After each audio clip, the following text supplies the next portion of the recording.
Bayangkan, di tengah teriknya siang dan hiruk-pikuk kota yang sibuk, seorang pria muda berwajah lusuh berjalan tanpa arah, perut kosong dan mata penuh putus asa. Tak ada yang tahu, dulu dia penguasa gedung-gedung tinggi sebelum segalanya runtuh. Kini hanya rasa lapar yang tersisa, sampai takdir mempertemukannya dengan seorang gadis yang mengulurkan tangan tanpa tahu siapa sebenarnya pria itu. Dan inilah kisahnya. Siang itu, matahari bersinar hangat di atas kota Seoul. Tapi bagi seorang pria bernama Danjiroli, sinar itu tak lagi terasa. Dengan pakaian compang-camping dan wajah penuh debu, ia berjalan terseok di trotoar sambil menahan lapar yang sudah menderat 3 hari. Dahulu, ia pewaris muda perusahaan teknologi besar, cerdas, ambisius dan memiliki segalanya, hingga satu pengkhianatan menghancurkan hidupnya. Sahabatnya mencuri semua aset, memutarbalikkan dokumen, dan membuatnya dituduh melakukan penipuan. Dalam semalam, Danjiro kehilangan segalanya. Uang, rumah, keluarga, bahkan harga diri. Kini ia hanyalah bayangan dari dirinya yang dulu, berjalan tanpa tujuan di tengah hiruk-pikuk kota yang dulu ia kuasai. Perutnya melilit, matanya berkunang dan langkahnya makin lemah. Ia berhenti di depan sebuah kafe kecil. Aroma roti panggang dan kopi menyeruak dari dalam, membuat rasa lapar kian menyiksa. Ia menelan ludah dan berusaha menatap ke dalam, melihat orang-orang tertawa menikmati makan siang mereka. Saat ingin masuk, seorang pelayan langsung menghalanginya dengan tatapan jijik. "Hei, tempat ini bukan untuk pengemis," kata pria itu tajam. Danjiro menunduk, berbisik, "Aku hanya ingin segelas air." Pelayan itu mendorongnya kasar. "Pergi sebelum aku panggil polisi." Danjiro terdiam lalu berbalik dan berjalan menjauh. Dunia seolah menolaknya. Ia berhenti di taman kecil tak jauh dari sana, duduk di bawah pohon rindang. Tubuhnya gemetar, matanya setengah terpejam dan ia mulai menyerah pada nasib. Tapi tiba-tiba, suara lembut memecah sunyi siang itu. "Kau baik-baik saja?" Danjiro mendongak. Di depannya berdiri seorang wanita muda berusia 22 tahun, Yunata Han, membawa kotak makan dan minuman dingin di tangannya. Ia mengenakan gaun kasual warna krem, rambutnya dibiarkan terurai, dan wajahnya memancarkan kehangatan yang tak bisa dijelaskan. Yunata menatapnya penuh iba, lalu berjongkok di depannya. "Kau belum makan, kan?" katanya pelan. Danjiro ragu. "Aku tidak punya uang." Yunata dan senyum kecil. "Kalau begitu, kau beruntung, karena aku bawa makan siang lebih." Ia membuka kotak makan itu, menunjukkan nasi, sayur dan telur gulung sederhana. "Makanlah." Danjiro menatapnya lama, kemudian perlahan mengambil sumpit itu. Begitu suapan pertama masuk ke mulutnya, air matanya jatuh. "Terima kasih," bisiknya pelan. Yunata hanya tersenyum. Dunia sudah cukup kejam. Setidaknya biarkan seseorang melakukan hal kecil untuk membuatnya sedikit lebih baik. Danjiro menatapnya seolah tak percaya masih ada orang seperti itu. Setelah selesai makan, ia mengembalikan kotak makan itu dengan tangan bergetar. "Kau baik sekali. Tapi kenapa menolong orang asing?" Yunata menjawab tanpa ragu. "Karena dulu, aku juga pernah ditolong saat aku jatuh. Aku tahu rasanya tak punya siapa-siapa." Kata-kata itu menusuk hati Danjiro. Ia ingin berbicara lebih banyak, tapi tubuhnya tiba-tiba oleng. Yunata dengan cepat menahannya. "Kau tidak punya tempat tinggal?" Danjiro hanya menggeleng. "Kalau begitu, ikut aku," kata Yunata tanpa berpikir panjang. "Aku punya kamar kecil di atas toko bunga tempatku bekerja." Danjiro menatapnya dengan mata basah. "Aku tidak ingin merepotkanmu." "Kau tidak merepotkan. Semua orang pantas istirahat." Siang itu, Yunata membawanya ke apartemen kecil di atas toko bunga. Di sana, Danjiro diberi pakaian bersih, minum dan tempat tidur tipis di lantai. Yunata tersenyum sambil menaruh handuk di depannya. "Istirahatlah dulu. Dunia akan terasa sedikit lebih ringan setelah tidur." Untuk pertama kalinya dalam berbulan-bulan, Danjiro tidur dengan tenang. Keesokan harinya, Yunata sudah bangun lebih awal, menyiapkan sarapan dan bersenandung kecil. Danjiro bangun dan menatapnya lama. "Kau terlihat seperti seseorang yang selalu tahu cara membuat hari jadi lebih baik." Yunata tersenyum. "Bukan begitu. Aku hanya mencoba bertahan hidup dengan cara yang lembut." Hari-hari berikutnya Danjiro mulai membantu di toko bunga. Menyapu, mengangkat pot, merapikan pajangan bahkan mengantar pesanan. Meski tak pernah bicara tentang masa lalunya, Yunata tahu pria itu menyimpan luka besar. Tapi ia tidak memaksa.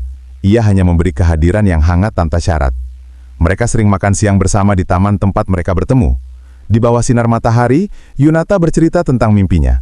Ingin punya toko bunga sendiri suatu hari nanti dengan nama Bloom and Hope. Danjiro tersenyum kecil. Kalau hari itu tiba, aku akan datang membeli semua bungamu. Yunata tertawa kecil. Janji ya? Danjiro menjawab yakin. Tapi, kebahagiaan mereka tidak berlangsung lama. Suatu sore, dua pria datang menagih utang kepada pemilik toko tempat Yunata bekerja. Mereka berteriak, melempar vasa bunga, dan hampir menampar Yunata karena tak punya uang tunai. Danjiro maju tanpa pikir panjang. Jangan berani sentuh dia, katanya keras. Perkelahian pecah. Meski tubuhnya lebih lemah, Danjiro bertarung mati-matian hingga kedua pria itu pergi. Wajahnya lebam, darah menetes dari bibirnya. Yunata berlari menghampirinya, menangis sambil membersihkan lukanya. Kenapa kamu bodoh sekali? Danjiro hanya senyum lemah. Karena aku tidak bisa diam melihat seseorang sebaik kau disakiti. Malam itu, mereka duduk diam saja, hanya ditemani lampu toko yang terang remang. Yunata menatap Danjiro lama, dan dalam hati mulai merasa ada sesuatu yang berbeda. Rasa kagum yang perlahan menjadi sesuatu yang lebih dalam. Tapi keesokan paginya, Danjiro menghilang. Di atas meja, Yunata menemukan surat dengan tulisan tangan rapi. Yunata, terima kasih sudah menyelamatkan hidupku. Aku akan kembali suatu hari nanti, sebagai pria yang pantas berdiri di sampingmu. M. Das. 3 tahun berlalu, kota Seoul kini mengenal nama Danjiro Lee. Sebagai CEO muda Park Dynamics, perusahaan teknologi terbesar di Asia. Dalam 3 tahun, ia bangkit dari nol, membangun kerajaan bisnisnya sendiri, menghancurkan para pengkhianat yang dulu menjatuhkannya, dan memulihkan nama keluarganya. Tapi, satu hal belum berubah. Ia belum menemukan Yunata. Di setiap ruang rapat, di tengah gemerlap pesta, wajah lembut gadis itu selalu muncul di benaknya. Cari seseorang bernama Yunata Han. Dia mungkin bekerja di toko bunga di distrik barat Seoul. Bulan berganti, tapi hasilnya nihil. Hingga suatu siang ketika Danjiro pulang dari kantor, ia lewat di jalan lama tempat dulu ia ditolong. Sinar matahari menembus dedaunan, dan di sisi kanan jalan, berdiri toko bunga kecil bertuliskan Bloom and Hope. Ia berhenti seketika. Jantungnya berdetak cepat. Ia masuk perlahan dan lonceng kecil di pintu berbunyi nyaring. Dari balik meja, seorang wanita menoleh. Rambut coklat panjangnya diikat rapi, senyum lembutnya sama seperti yang ia ingat. Selamat datang, ada yang bisa saya bantu? Tanya Yunata sopan. Danjiro terpaku. Yunata? Suaranya serak. Yunata menatapnya bingung. Maaf, kita pernah bertemu? Danjiro melangkah perlahan. 3 tahun lalu, di taman, kau memberiku makan siangmu. Aku Danjiro. Yunata menutup mulutnya. Air matanya langsung jatuh. Tidak mungkin, kau hidup? Danjiro tersenyum haru. Lebih dari itu, aku hidup karena kau. Yunata menangis, dan Danjiro menggenggam tangannya erat.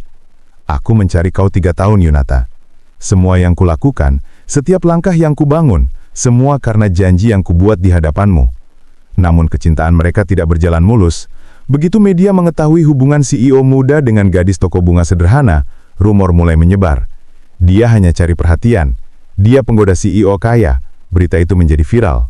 Yunata mendapat hinaan dari pelanggan, bahkan tokonya terancam tutup. Mantan tunangan Danjiro, Serakim, kembali muncul dan menuduh Yunata sebagai penyebab kehancuran masa lalu Danjiro. Dewan direksi menekan, mengancam akan menarik saham jika Danjiro tidak menjauh dari gadis itu. Tapi di rapat besar, Danjiro berdiri tegak dan berkata tegas, "Kalian bisa mengambil perusahaan ini, tapi kalian tidak bisa memerintah siapa yang boleh atau tidak boleh kucintai." Dunia bisnis gempar. Namun, tekanan itu membuat Yunata takut. Suatu sore, ia menulis surat dan meninggalkan apartemen Danjiro diam-diam. Danjiro, jangan korbankan masa depanmu untukku. Aku sudah cukup bahagia melihat kau berhasil. Saat membaca surat itu, Danjiro langsung berlari keluar kantor, menembus keramaian siang hari. Ia tahu kemana harus mencari. Taman kecil tempat mereka pertama kali bertemu. Dan benar, di bawah langit biru, Yunata duduk di bangku yang sama, menatap bunga yang mekar di bawah cahaya matahari. Danjiro datang menghampiri dan langsung berlutut di depannya. "Kau tidak akan pergi lagi dariku," katanya dengan napas terengah. Yunata menunduk. "Aku tidak ingin jadi bebanmu." Danjiro menjawab dengan lembut. "Kau bukan bebanku. Kau alasanku hidup. Aku berutang segalanya padamu." Yunata menatapnya dengan air mata mengalir. "Kau keras kepala." Danjiro menjawab dengan senyum. "Dan kau terlalu baik." Ia menggenggam tangannya lebih erat. Biarkan aku membalas budi itu, bukan dengan uang, tapi dengan hidupku. Matahari sore menyorot wajah mereka, dan di antara bunga yang bergoyang ditiup angin, mereka saling tersenyum, dua jiwa yang disatukan oleh kebaikan sederhana. Beberapa bulan kemudian, berita besar mengguncangkan publik. CEO Danjiroli resmi menikah dengan Yunatahan, gadis toko bunga yang pernah menolongnya saat ia menjadi pengemis kelaparan. Dalam konferensi pers, Danjiro berdiri tegak di depan kamera dan berkata, "3 tahun lalu, seorang gadis memberiku makan ketika aku tidak punya apa-apa. Tanpa dia, aku tidak akan berdiri di sini. Kebaikan kecilnya mengubah hidupku." Dunia menunduk hormat. Yunata hanya tersenyum di antara kerumunan, matanya basah. Kini mereka tinggal di rumah besar di pinggiran kota. Tapi setiap siang, Yunata masih membuat bekal makan sederhana. Karena baginya, cinta selalu berawal dari sepiring nasi hangat di bawah sinar matahari. Dan setiap kali Danjiro melihatnya, ia akan berkata, "Aku dulu kelaparan, tapi sekarang aku kenyang karena kau." Yunata tertawa. "Dasar CEO romantis." Danjiro menjawab sambil mencium keningnya, "Kau bukan hanya penolongku, Yunata, seluruh hidupku." Tamat.